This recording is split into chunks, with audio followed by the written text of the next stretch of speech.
Hello, my name is Manal Abdullah. I am an architect and a teacher by day, and a comic illustrator, cross-disciplinary design enthusiast by night. Superman cape flow. Yeah, I'm going to be talking about sequential art today and what that word means, how it came about, and what that implies. Now, if you all joined the page jo Pecha Kucha wala tha, you must have seen this image that came up with my name.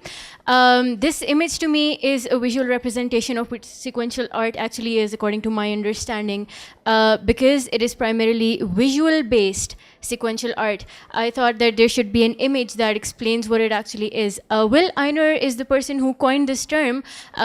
He refers to it as the arrangement of pictures and or images and or words to narrate a story or to dramatize an idea. That means that there is one focal point which will be timed sequentially because we all kind of live linear lives, and that whatever represents something visually in a linear sequence would be sequential art, no matter what it is. A medium that is primarily visual, where artwork tends to dominate the reader's initial attention. So actually, you must be looking at that and thinking that these are comics, but not necessarily. There are factors here that can change how we perceive things, like atmosphere, how the anatomy is designed, and not necessarily in comics or in graphic novels, but also in advertisements, the way that text is written, whether it can made to be look like stone or it can be made to look like rain that is falling, the way that things are timed. So the frames would be telling you how much time is passing. The frames would be telling you how much space is being used, and thereby telling you what information you need to focus on more. In every mega page in graphic novels, you will see that things are framed in a way that you will always be observing the things that you're supposed to observe first. This is one of the projects that I started, and I just wanted to share with you all how I go about it as well. This wasn't necessarily a comic. It was based on the song called What a Wonderful World. I'm sure all of you must have heard it. But to give myself a base first is vital. To give myself a sequence of events and how they're happening before I even start sketching is something that's very important for me, to organize the structure.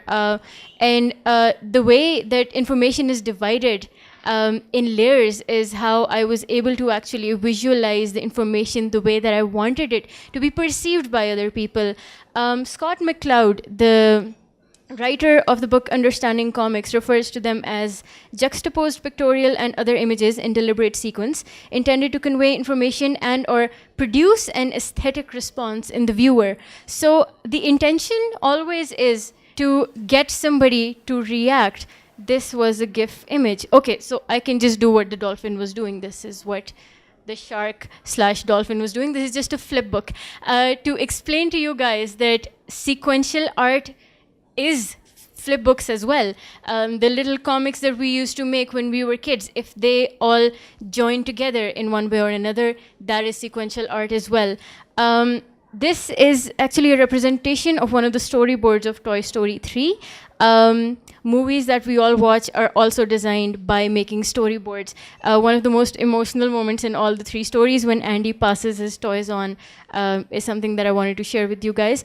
This is one of my own projects. It's called Distant. And over here, the focus is on the fact that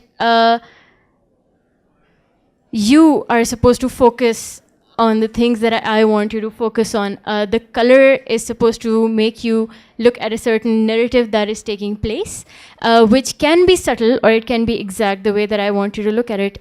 This is another project of mine. It's called A Series of Explosions, from beginning till the end, kind of like a Big Bang situation. I addressed this by talking about the 5 stages of grief as well. So over here, shock, anger, where something enters in. The next step, bargaining, a representation of that, and then depression and the way it kind of implodes, and then glorious acceptance in all of its colors, including the rage and everything. Art Spiegelman, another really, really great graphic novelist, refers to it, talked about sequential art with this particular quote. He said, what had seemed like a revolution simply deflated into a lifestyle. So something that was beginning as a sort of a revolutionary art where people saw a lot of potential to shake things up, it actually has become a part of our lives right now. And we look at comics, and which is basically sequential art, every day. And we know what every little thing means, what all the frame breakages mean, what zooming into something implies, and how that makes you concentrate on the joke. That is how the designer is making you look at it. Of course, the fact of the matter is that the way that we make you look at things is the way that you would look at them. So the same expression could mean 5 different things, or the same thing could be said in 5 different ways. And that is where semiotics come in. So whatever you know is what we utilize to explain to you what is happening. This is a very famous panel from The Dark Knight Returns, where Batman finally kind of crumbles according to the memories of his mother being shot. The remote clicking the channels is also at the same time representing the pearls that fell off of her necklace. It makes you feel really, okay, never mind. Watchmen. In Watchmen, now storyboards are increasingly being used these days to make movies. And this particular really, really amazing moment where Dr. Manhattan talks about the miracle of life, the opportunity in sequential art is in the, I'm just going to skip this slide and talk about the important thing.